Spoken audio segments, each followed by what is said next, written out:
अस्सलाम वालेकुम। उम्मीद है कि आप खैर आफियत से होंगे। तो लास्ट लेक्चर में हमने कंप्लीट किया था अलाइनमेंट ग्रुप को, स्टेप बाय स्टेप आपको मैंने सिखाया था। उम्मीद है कि आपको मेरा लेक्चर बहुत ही अच्छा लगा होगा। तो जो मेरे इस चैनल पर नए हैं, नए अहबाब, नए दोस्त, नए स्टूडेंट्स, उन सबको मैं अपने channel green hills software computer centre Nawabad weekend पर वेलकम करता हूँ और बहुत सारी दुआएं आपके लिए, अल्लाह आपको बहुत ज़ीद कामयाबियाँ अता फरमाए। तो आइए शुरू करते हैं आज का लेक्चर बिना टाइम वेस्ट किए। आज भी हमारे पास होम टैब ही है और ग्रुप नंबर 4 है जिसका नाम है नंबर। अगर आप देखें तो ये क्लिपबोर्ड हो गया नंबर 1, फॉन्ट ग्रुप नंबर 2 हो चुका है, अलाइनमेंट ग्रुप नंबर 3 हो गया और नंबर ग्रुप नंबर 4 हो चुका है, जिसका स्क्रीनशॉट भी मैंने यहाँ पे मेंशन कर दिया ताकि आपको पहचान हो सके। तो सबसे पहले है जी हमारे पास ग्रुप का नाम है, ठीक है, जो टाइप है उसका नाम है जनरल। जनरल पे अगर आप देखें यहाँ पर क्या लिखो, नो स्पेसिफिक फॉर्मेट, इस पर कोई भी फॉर्मेट नहीं होता। जैसे आप अगर आकिब महमूद लिखते हैं तो इस पर कोई भी फॉर्मेट अप्लाई नहीं हुआ। ये जैसे इसने क्या किया कि एक जिस तरह था उसी तरह ही बन चुका है। अगर मैं यहाँ पर नंबर ऐड करता हूँ तो नंबर आ जाएगा, यानी कि विदाउट फॉर्मेटिंग ये काम हमारा हो रहा होता है। ठीक है, तो इसी के साथ हमारे पास है जी, अगर हम मज़ीद देखें आगे, नंबर नंबर याद रखिएगा कि इसमें हम टोटल नंबर जो पुट कर सकते हैं वो एक सेल के मुताबिक वो हैं जी 15 नंबर। ठीक है, लेट्स सपोज आई थिंक जो आपके पास आईडी कार्ड नंबर होता है, ठीक है, अगर हमने वो पुट करना हो हमारे पास से तो सेल आ जाता है। ठीक है, तो एक ऐसा सेल जिसमें हमने आईडी कार्ड के नंबर पुट करने हों और हम अपनी याद दहानी के लिए इस फॉर्मेट का यूज़ करते हैं ताकि अगर हम 16 नंबर भी कोई पुट करें, ठीक है, तो इसमें क्या होगा, वो 16 नंबर को ज़ीरो बना देगा ऑटोमेटिक ही।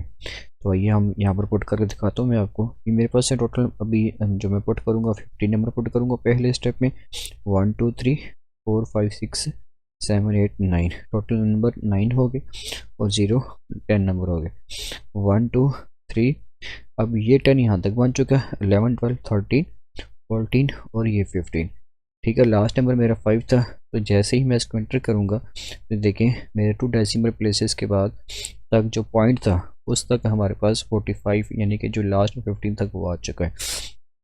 अगर मैं यही नंबर 16 नंबर को ऐड करता हूँ, लेट्स सपोज 1 2 3 4 5 6 7 8 9 और 0 10 हो गए और 11 12 13 14 15 16 नंबर मेरा 6 है लास्ट। जैसे मैं एंटर करता हूँ, अब ये देखें 16 जो 6 था वो क्या हो चुका है, 0 हो चुका है। ठीक है, तो इसमें हम जो फॉर्मेट यूज़ कर रहे हैं 15 नंबर का फॉर्मेट यूज़ कर रहे हैं ताकि हम जब भी कोई 15 के बाद 16 या 17 कोई करेक्शन के तौर पर अगर हमसे कोई करेक्ट वैल्यू स्पोर्ट कर देगा तो वो उसको ऑटोमेटिक ज़ीरो कर देगा पॉइंट से पहले ही। ठीक है, तो इसमें हमें पता लग जाएगा कि कौन सा हमारा लास्ट नंबर था जो कि हमें एक इनकरेक्ट वैल्यूज़ को बयान कर। इसके बाद हमारे पास आता है एक्सचेंज। एक्सचेंज अमाउंट कहता है कि अगर आपके पास एक पूरा एक सेल है, ठीक है, अगर इस पूरे सेल को आप क्या बनाना चाहते हैं जी, वैल्यूज़ बनाना चाहते हैं अमाउंट की, तो जो करेंसी और जो अकाउंटिंग है इन दोनों का काम एक है। दोनों में फ़र्क सिर्फ है दो बातों का होगा। पहली बात ये, मैं यहाँ पर लिख रहा हूँ 100, ठीक है, अब मुझे 100 नहीं पता लग रहा कि क्या है, हालांकि मैंने हेडिंग दे के बयान कर दिया है कि ये में करेंसी है, लेकिन करेंसी किस में है, 100 यूरो में है, 100 रियाल में है, ये 100 पाकिस्तानी रुपीज़ है। तो उसके लिए मैं क्या करूँगा, जो मेरा सेल होगा इस सारी को मैं सेलेक्ट करूँगा। लेट्स सपोज ये मेरा 4 सेल्स हैं, मैंने उनको सेलेक्ट किया, ये जनरल पे आकर एरो पे क्लिक करूँगा, मोर नंबर पे फॉर्मेट पे चला जाऊँगा और वहाँ पर मैंने चेक करने करेंसी को, ठीक है, और सिंबल जहाँ पर डॉलर का सिंबल नज़र आएगा इस पर मैंने एरो पर क्लिक करना है और पाकिस्तानी रुपीज़ को सर्च करना है। लेट्स सपोज मैं यहाँ पाकिस्तानी रुपीज़ सर्च करता हूँ तो बताता हूँ मैं आपको, RS लिखा होगा पाकिस्तान, ठीक है, क्योंकि RS या RP लिखा होगा पाकिस्तान के। जैसे आप सर्च करेंगे उस चीज़ का लाजमी ख्याल कीजिएगा कि हमारे पास है पाकिस्तान का साथ पे हो। ये देखें RS, ठीक है, RS आ चुका है, मैं इस पर क्लिक करूँगा और जैसे ही ओके करूँगा तो इसके साथ क्या आ चुका है, ₹100। अब जैसे ही मैं 400 पुट करता हूँ, एंटर करूँगा तो ऑटोमेटिक मेरा 400 आ चुका है। ठीक है, ये था हमारा करेंसी। करेंसी में ये जो साइन होता है रुपीज़ का, ये बिल्कुल साथ होता है।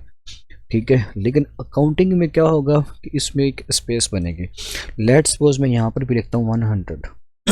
ठीक है, अब यही सैम्पल मैंने दोबारा यूज़ करना है रुपीज़ का ही, तो क्या करूँगा, जनरल पे जाऊँगा। ठीक है, मोर नंबर फॉर्मेट पे, उसके बाद आ जाऊँगा करेंसी पर, आ जाऊँगा और सैम्पल के एरो पर क्लिक करके अब यहाँ से मैं दोबारा अगेन सर्च करता हूँ पाकिस्तानी रुपीज़। RS लिखा होगा, ये आ गया जी आपका RS पंजाबी पाकिस्तान। इस पर क्लिक करूँगा और ओके कर दूँगा। ठीक है, लेकिन जैसे ही मैं जाता हूँ अकाउंटिंग, क्योंकि मुझे इस वक्त अकाउंटिंग चाहिए, तो अब देखें डॉलर का साइन और रुपीज़ का साइन में बड़ा फ़र्क नज़र आ रहा होगा। जो डॉलर का साइन है उसमें बड़ी स्पेस है, लेकिन जो रुपीज़ का साइन है उसमें स्पेस नहीं होती। तो ये इसमें एक फ़र्क होता है। ठीक है, दोनों में अगर आप करेंसी का सेल यूज़ कर रहे हैं तो याद रखिएगा कि रुपीज़ का साइन बिल्कुल रकम के साथ आएगा। अगर आप अकाउंटिंग का साइन यूज़ करना चाहते हैं तो उसमें आपके पास ये स्पेस बन के आएगी। ठीक हो गया। इसके बाद है जी हमारे पास short date. Short date long date का मकसद काम एक ही होता है, लेकिन शॉर्ट डेट में सिर्फ डेट आ रही होती है, तो लॉन्ग डेट में वो डे का नेम भी आ जाता है। तो याद रखिएगा कंडीशन सबसे पहले क्या आएगा, मंथ आएगा। लेट्स सपोज आज की जो मंथ है वो है जी 12, फिर हमने स्लैश अप, ठीक है, और फिर 13, और फिर स्लैश, और फिर 2025। ठीक है, ये मेरी एक डेट फॉर्मेट है। ठीक है, मैं इस हवाले से अपनी डेट को मेंशन करूंगा यहाँ शॉर्ट डेट के हवाले से, ताकि अगर मैं इसको लेट्स सपोज करता हूँ 12, अगर मैं इस तरह लिखूँ क्या मेरा ये लिखा जाएगा। ठीक है, ये मैंने आपके सब ने एग्जांपल दी है, अब ये देखें लिखा गया। ठीक है, आप स्लैश डाल के पुट करें या डैश डाल के पुट करें, दोनों से आपकी जो कंडीशन है शॉर्ट डेट की वो अप्लाई हो जाएगी। ठीक है, बस बात ही याद रखिएगा कि जब आप पुट कर रहे हो तो आपके जहन में होना चाहिए कि हमने सबसे पहले मंथ को लिखना है, फिर डे को लिखना है, और फिर ईयर का सहारा लेना है। ठीक है, अच्छा अब आते हैं जी लॉन्ग डेट की तरफ। लॉन्ग डेट में क्या आता है, लॉन्ग डेट में जैसे मैं यहाँ क्लिक करता हूँ, अब इसके फॉर्मेट पे चले जाऊँगा ताकि मैं फॉर्मेट तो देखूँ मेरा फॉर्मेट क्या आ रहा है। अब ये देखें फॉर्मेट मेरा कौन सा आ रहा है, सबसे पहले डे आएगा, फिर मंथ आएगा, फिर डे आएगा यानी कि जो तारीख है डेट है, और फिर इसके बाद ईयर आ जाएगा। ठीक है, ये हमारे पास फॉर्मेट बनेगा। लेट्स सपोज मैं यहाँ पे पुट करता हूँ आपके सामने, सबसे पहले 12, मंथ 13 और 2025 इंटर करूँगा, तो अब ये देखिए आज है जी हमारे पास सैटरडे, दिसंबर 13 और 2025, और इसी को मैं ट्रैक डाउन करूँगा तो ये ऑटोमेटिक मेरे सब जगहों पर चला जाएगा, लेकिन डेट को चेंज किए, डेट को चेंज करके। ठीक है, आज 13 है तो कल 14 हो जाएगी, फिर इसी तरह 15 हो जाएगी। अब शॉर्ट डेट का इस्तेमाल और लॉन्ग डेट का इस्तेमाल आप डेली बेसिस पे जो अटेंडेंस शीट होती है या पे स्लिप शीट होती है, तो वहाँ पे इसका यूज़ काफ़ी मरतबा हुआ है, तो आप वहाँ पे इसका यूज़ इस्तेमाल कर सकते हैं। ठीक है, ताकि पता लग सके कि कौन सा पीपल, कौन सा स्टूडेंट, कौन सा पर्सन किस टाइम किस तारीख को आया है, उसके लिए हम लॉन्ग डेट का यूज़ कर सकते हैं।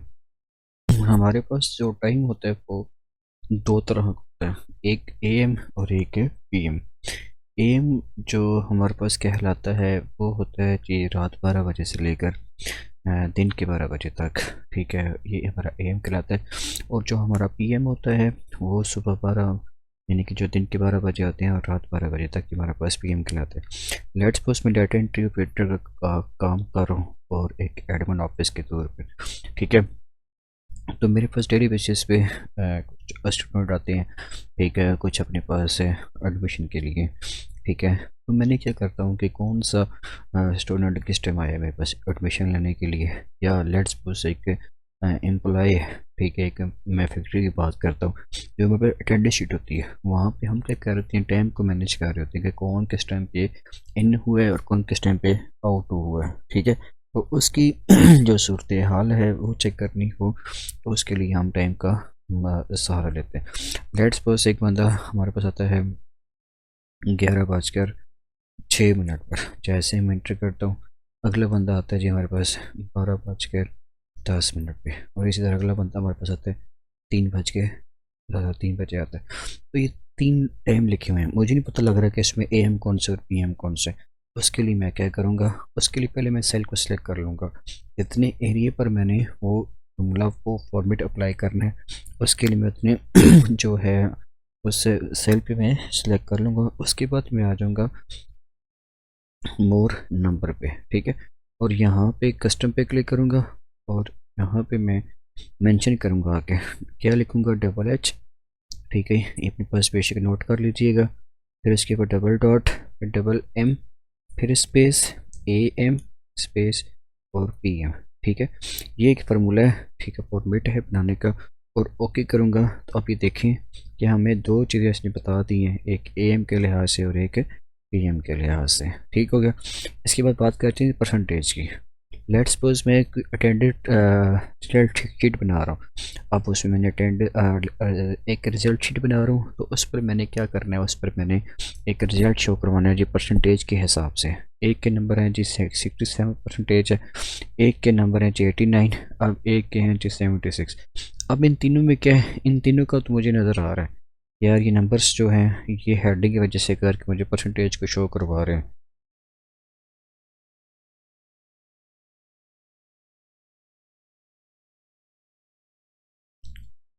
तो इसके साथ मैंने परसेंटेज का साइन लगाना हो तो कैसे करूँगा, मैं ऐसे भी कर सकता हूँ, सिलेक्ट किया जनरल के बिल्कुल, अगर नीचे देखें नंबर के ग्रुप में तो ये आपके पास परसेंटेज का साइन नज़र आ रहा है। क्या करें, इस पर क्लिक करेंगे तो ये देखें 67 के साथ क्या आ चुका परसेंटेज, लेकिन इसने क्या किया, इन सब नंबर्स को 100 के साथ मल्टीप्लाई कराया गया, ठीक है, करा दिया, जो कि सरासर क्या किया, से गलत किया। हम क्या करते हैं, दोबारा से इसका साइज थोड़ा सा इंक्रीज़ करता हूँ, मैं आता हूँ जनरल पे, मोर नंबर फॉर्मेट पे और कस्टम पे आ जाऊँगा, ठीक है। और यहाँ पे जनरल को आके मैं क्या करता हूँ जी ख़त्म, और यहाँ पे मैं अपनी मर्ज़ी का एक फॉर्मेट बनाना चाह रहा हूँ। वो फॉर्मेट क्या है, ज़ीरो, उसके बाद बैकस्लैश, ठीक है, और परसेंटेज का साइन, ठीक है, ये तीन नाम मैंने लिख लिए और ओके करूँगा। तो अब ये देखें कि मेरा जो परसेंटेज का साइन है वो साथ में आ चुका है, लेकिन 100 से जो मल्टीप्लाई कराया था फर्स्ट टाइम वो नहीं कराया। साथ मैंने फॉर्मूला मेंशन किया हुआ है, जिस भाई को भी अगर ज़रूरत हो, जिसको भी, ठीक है, तो ये फार्मूले का यूज़ करके अपनी हेल्प में कर सकता है, ले सकते हैं। इसके बाद है जी फ्रैक्शन, डिवाइड के फॉर्म में फ्रैक्शन होती है, तमाम स्टूडेंट्स को, मेंबर्स को पता होता है। लेट्स सपोज मैंने यहाँ पे कुछ डाटा लिखा डिवाइड के फॉर्म में 1/5, जैसे मैं एंटर करता हूँ तो ये क्या हो चुका है जी 1/5 का मतलब मेरे जहन में था कि यार ये डिवाइड की फॉर्म में आएगी, लेकिन MS एक्सेल के मुताबिक ये क्या कहलाया है जी, ये कहलाया तारीख, डेट, तो उसने क्या किया, कन्वर्ट कर दिया तारीख के साथ। तो मैं क्या करता हूँ, सबसे पहले जितना सेल है उसको मैं सिलेक्ट कर लूँगा, ठीक है, जितने भी सेल होगा उसको मैं क्या कर लूँगा जी, सिलेक्ट कर लूँगा, ठीक हो गया। अच्छा जी,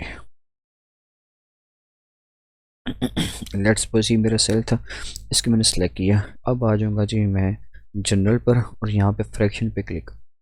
अब जो भी मैंने रकम लिखनी हो, ठीक है, जैसे ही इंटर करूँगा तो अब ये देखें मेरा कुछ भी चेंज नहीं हुआ, ठीक है। अगर आप इस चीज़ को ख्याल करें, नोट करें इस चीज़ को, तो पहले था हमारे पास डिवाइड की फॉर्म में एक रकम आती है। लेट्स सपोज मैंने यहाँ पर मिसाल लेता हूँ आपको बताने के लिए कि ये है मेरा पहला नंबर 1/4, ये देखिए, लेकिन वही मैं अब 1/4 दोबारा लिखता हूँ तो क्या हो गया कि वो इस वक्त फ्रैक्शन की फॉर्म में चेंज हो चुका है। साइंटिफिक ओनली पर्पस जो यूज़ होता है बैंकिंग के लिए इस्तेमाल होता है, ठीक है, ये बैंक का बंदा ही समझ सकता है कि ऐसे वैल्यूज़ जो प्लस माइनस के साथ पावर्स की पास फॉर्म में आ रही होती हैं, ठीक है, या प्लस के बाद भी कुछ रकम लिखी होती है ई के साथ आ जाता है, तो ये कौन सी रकम कहलाती है, साइंटिफिक कहलाती है, जिसका इस्तेमाल तकरीबन बैंकिंग में किया जा रहा होता है। अच्छा जी, टेक्स्ट, टेक्स्ट क्या होता है कि हम 15 से ज़्यादा जितने भी नंबर हैं, बेशक वो लाखों के हिसाब से हों, उनको हम यहाँ पर लिख सकते हैं। किस तरीके से लिखेंगे, मैं इन दोनों को सिलेक्ट करता हूँ और यहाँ पे स्क्रॉल डाउन करूँगा, ठीक है, ये अप एंड डाउन, और ये टेक्स्ट है ABC के नाम से। जैसे ही मैं इस पर क्लिक करूँगा, ठीक है, तो अब ये जो मोर देन 15 नंबर है वो इस वक्त फॉर्मेट यहाँ पे ऐड हो चुका है, एक्टिव हो चुका है। लेट्स सपोज 1 2 3, ये देखिए मैं आपके सामने नंबर ऐड कर, बहुत बड़ा नंबर हो चुका है। अब ये क्या करेगा, किसी नंबर को भी ज़ीरो नहीं करेगा लास्ट को, जो इसने यहाँ पे किया था अगर आप देखें इस चीज़ को गौर करें तो यहाँ पर क्या लिखा हुआ है, टोटल नंबर 15 ऐड। अगर 15 से एक भी नंबर बड़ा हुआ तो इसको ज़ीरो कर देगा, यानी 5 के बाद जो ज़ीरो पॉइंट से पहले ज़ीरो आया वो यहाँ पर 6 था, उसने क्या किया, ज़ीरो कर दिया। अब यही सेम कंडीशन यहाँ पर भी मैंने अप्लाई की, लेकिन यहाँ पर किसका यूज़ किया, टैक्स का यूज़ किया।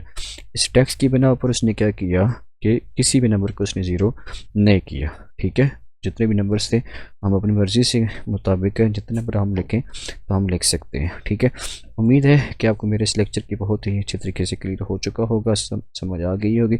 जो भी मेरे चैनल पर नए हैं उन सब से सिर्फ और सिर्फ ये रिक्वेस्ट होती है कि चैनल को सब्सक्राइब कर दें और लाइक एंड कमेंट कर दें, ताकि हमारा हौसला मज़ीद बढ़े कि हम अपना जो भी नेक्स्ट प्रोजेक्ट हो वीडियो के हवाले से वो हम आपको अच्छे तरीके से गाइड कर सकें। तो अपना बहुत सारा ख्याल रखिएगा, फिर मिलते हैं आपको एक नई वीडियो पे, तब तक के लिए अल्लाह हाफिज़।